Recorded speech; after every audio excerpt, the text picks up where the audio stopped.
Hi, my name is Sujit Samanto. Welcome to Learning Table YouTube platform. Today we are going to discuss about engineering mechanics that will be continued from the previous video. So let's start. हम लोग पहले किए थे कि हमारा fourth point था coplanar concurrent force. Okay, coplanar concurrent force, and here is the fifth point is non-coplanar concurrent force. So what is the definition of non-coplanar concurrent force?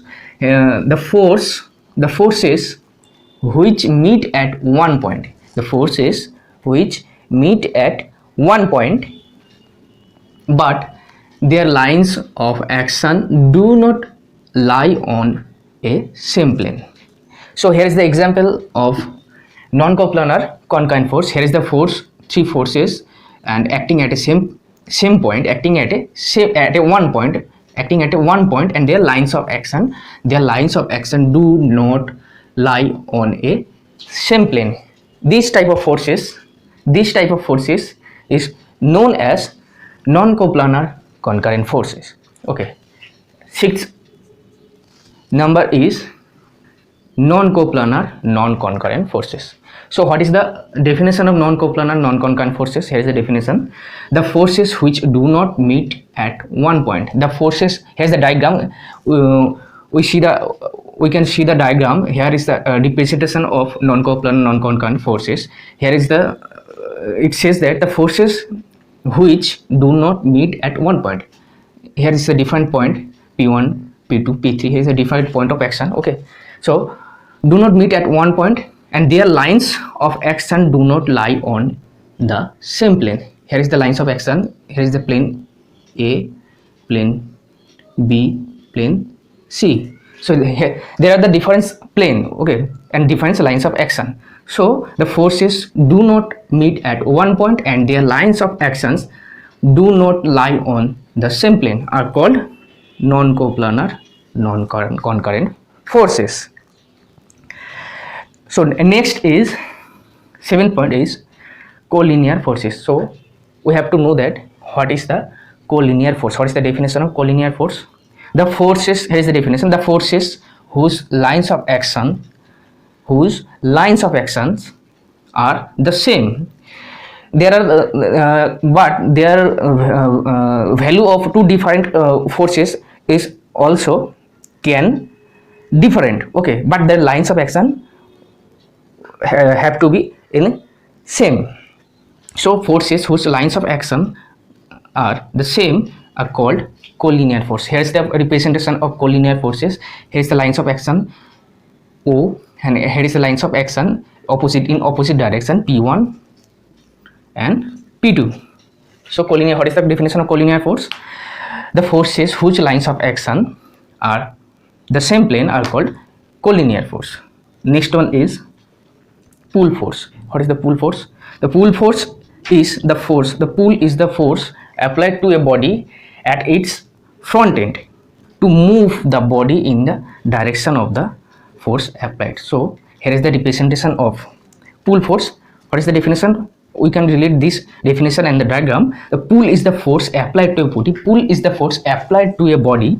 Here is the body applied to a body at its front end. At its front end. Okay, here is the front.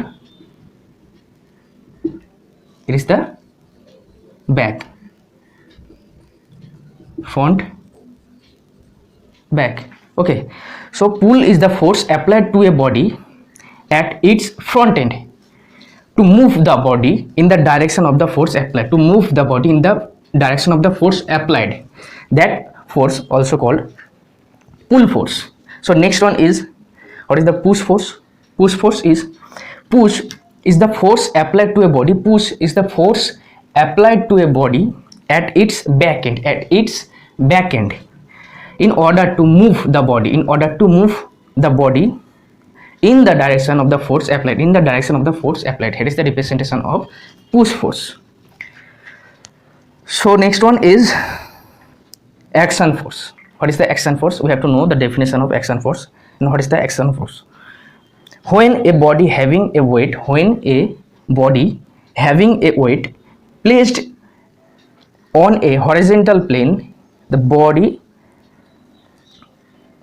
exert a vertically downward force equal to weight of the body. So here is the representation of action force. So it says when a body having a weight, okay, that is the body having a weight W, having a weight is placed on a horizontal plane, that is the horizontal plane. So placed on a horizontal plane, the body exert a vertically downward force which is equal to the weight.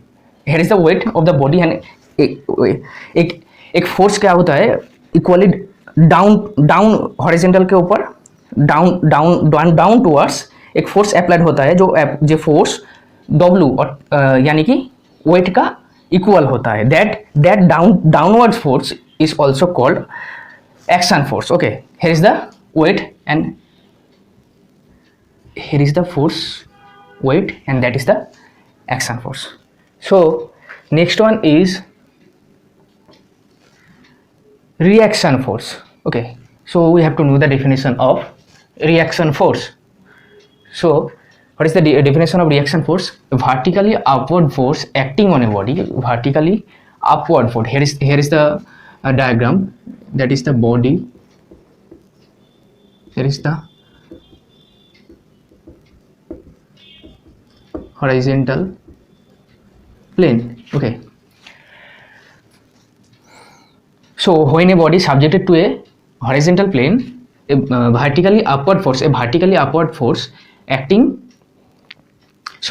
when a body having a horizontal plane with weight W, then a vertically upward force acting on a body. Is called the reaction force of the body on the plane. Here W is equal to R. Here the weight of the body is equal to the reaction force R. Okay, here is the representation of reaction force.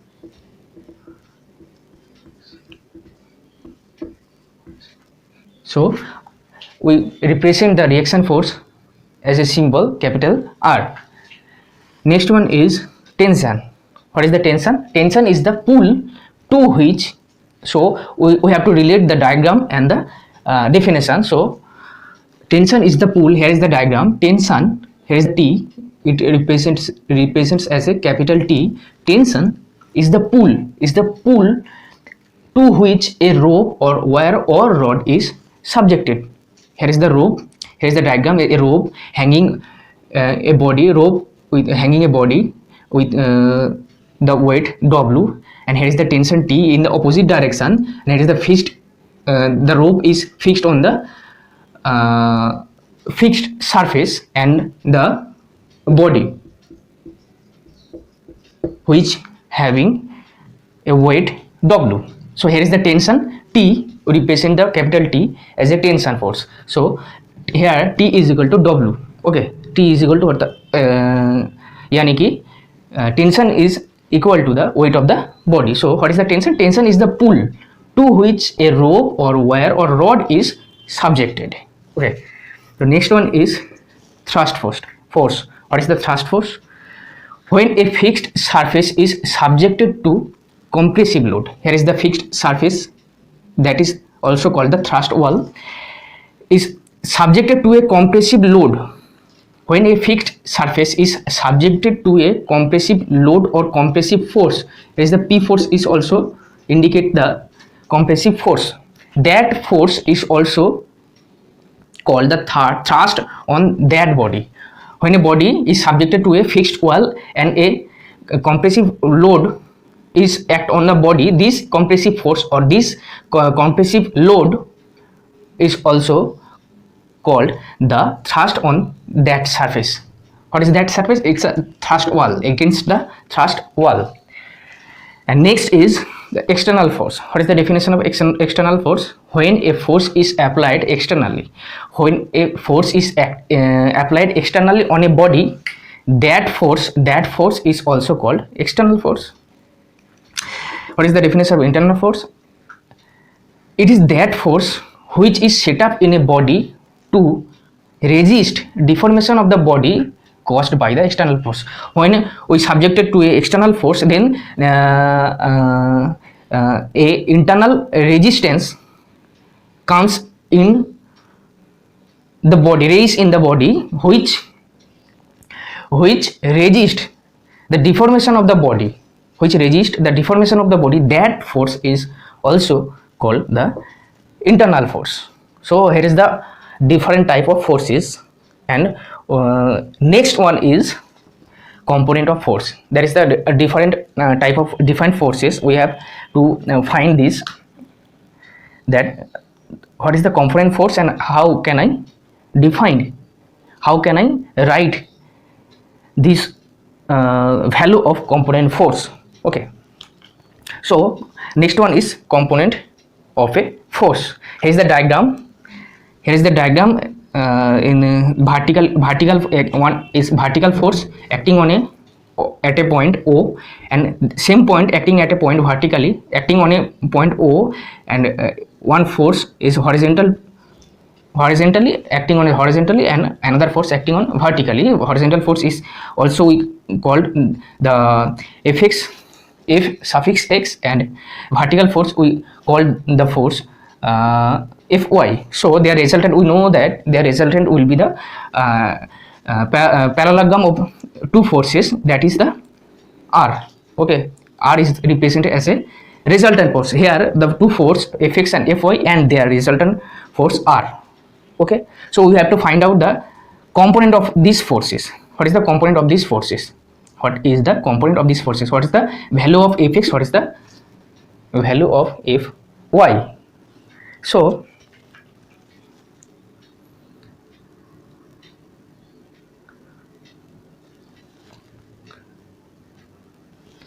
now there are the two triangle. Here is the OBC and OBA, or OAB, OCB, OAB. They are the two triangle, and we can extract these two values. Okay, so first of all we now write this triangle OBC. Okay, OBC, sorry.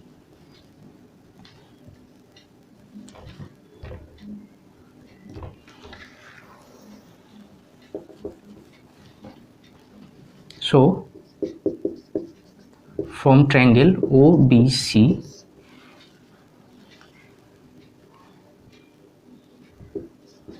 cos alpha is equal to, what can I do this? Here is the cos alpha, and here is the right angle triangle, and here is the in this situation, here is the base, here is the height, that is the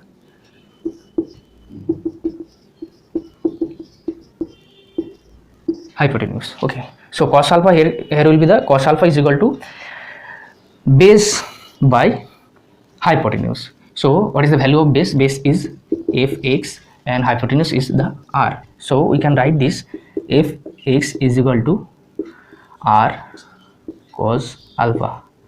Okay,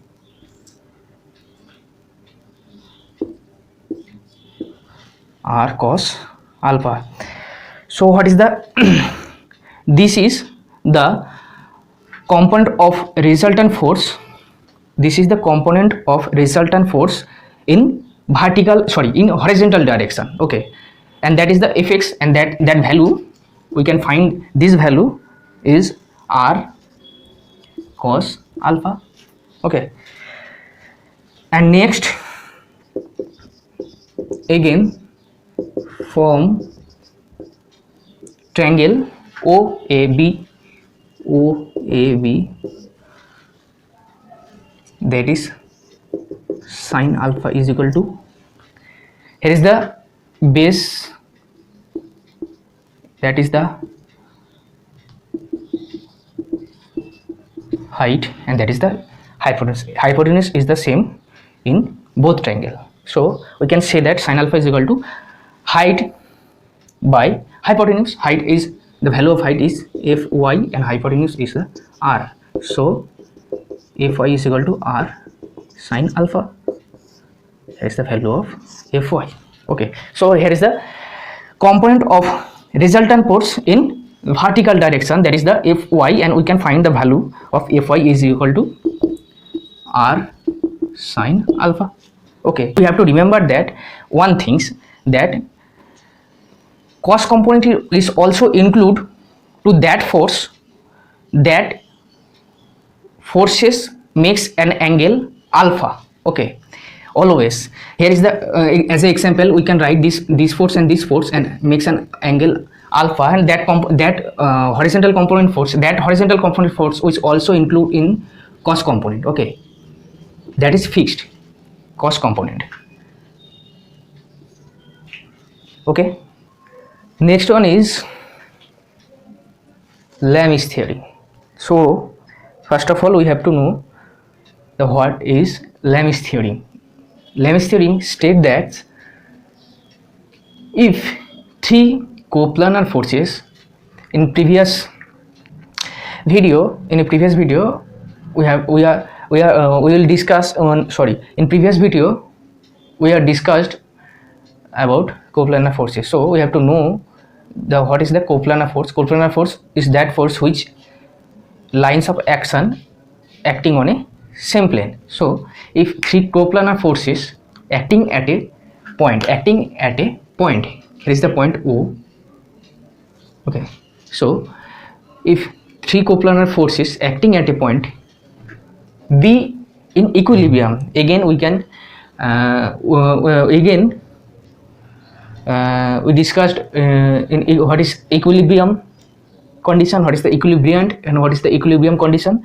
So here is the three forces are in equilibrium and acting on a same plane. So if three coplanar forces acting at a point B in equilibrium, then each force is proportional to the sine of the angle between other two forces. If here is the if we consider the P force, then their opposite force is the alpha, and we can say this P by sine alpha. So we have to in this diagram we can represent this statement in that value. P by sine alpha is equal to Q by sine beta is equal to R by sine gamma. That is the Lami's theory. Okay, so next one is moment of a force about a point. So what is the moment of a force about a point? The moment of a force about a point is the product of the force and the perpendicular direction of the force. Is the product of the force and perpendicular direction of the force. That is the vital point. Moment of a force about a point. That is the we have to consider that point O, and here is the point acting on a force P, and that is the moment of a force about a point O. So moment of a force about a point is the product, that means multiplication. Okay, is the product of the force, that is the F force, and the perpendicular distance of the force. Then we here is the perpendicular direction be represented in small r. Okay, so we can write this moment of a force about a point. What is the point? That is the point O. Moment of a force about a point is equal to force into perpendicular distance. So F into r. Then we can find the unit of moment. It's the Newton meter. Newton, it's a force, that is the SI unit value. That is the SI unit, the unit of moment, that is the Newton meter. And we can say that it is the turning effect produced by a force. It is the turning effect. What is the moment? Moment is the turning effect. We can write that definition. It is the turning effect produced by a force. It is the turning effect produced by a force on which it acts. जिसके ऊपर ये act करता है उसका एक turning effect that is the produced turning effect produced by a force, that is also F. Next one is laws of movement. So law of movements. So first of all, Varignon's principle of movements. This theorem is state that if a number of coplanar forces acting on a particle are in equilibrium, then their algebraic sum of their moments about any point is equal to the moment of their resultant force about the same point. Here's the two consideration. We can find the value. We can define this theorem in two way. One in case one is like parallel force and one another is unlike parallel force. First of all is like parallel force. Here diagram, and here is the representation of this theorem in case of like parallel force. If we tell that right, if a number of coplanar force, we know that what is the coplanar force. Coplanar force is that force which lines of action lie on a same plane. So here is the same plane lie on a coplanar forces acting on a particle in equilibrium. That is the acting F1 force and F2 force. F1 force and F2 force is in equilibrium. Then the algebraic sum of their moments, about any point. Here is the we consider at point O, that is the that point we consider that movement of F1 and F2 forces that there, and then we can these two forces, sum of these two forces is equal to the resultant moment of a resultant force about point O. Okay, that state that right. Then their algebraic sum of the moments about any point is equal to the moment of their resultant about the same point. In case of like parallel force and unlike parallel force, we can define in later.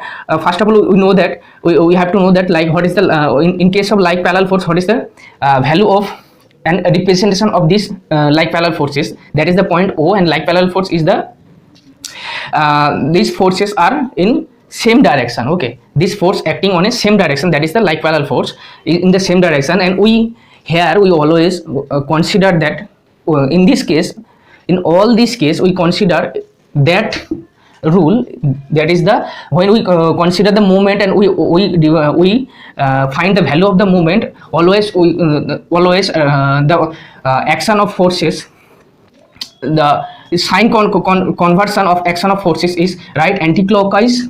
Always we get right anti-clockwise positive, and their opposite in negative direction. Here is the right anti-clockwise is positive and their opposite direction is negative. We consider that negative, and according to the Varignon's theorem, first of all, the resultant, what is the resultant? Here is the value of resultant force R, and it action of forces in right anti-clockwise. Then there we can we have to, or we can consider the value of forces R is in positive. So we know that the moment of a force about a point is the force into perpendicular distance. Here is the distance, perpendicular distance is R2. Here we consider the perpendicular distance is R2. So we can write the resultant moment of a resultant force is the R into capital R into small r2 is equal to the is the two force, their moment also right anti-clockwise positive in action. So we can consider the value of forces in positive. So F1 into R1, and R1 is the perpendicular distance from the point O, from the O point to F1, acting action of a force at a point of the action of a force F1. And second one is the F2 force, that is also the right anti-clockwise. Then we can consider the value of forces in negative, for positive consideration. Then, and there the perpendicular distance from O to the point of action of the forces F2 is the R3. So then we can write this capital R1 into small r2 is equal to F1 into R1 plus F2 into R3, capital F2 into R3. And now we can always here we can consider that here R is equal to, that is the resultant value is equal to capital F1 and capital F2. That is the always we consider that. Okay, that's That's all for today. That's all for today. Next video, and remaining part will also continue in the next video. Till then, keep watching Learning Table. Take care, stay safe, bye.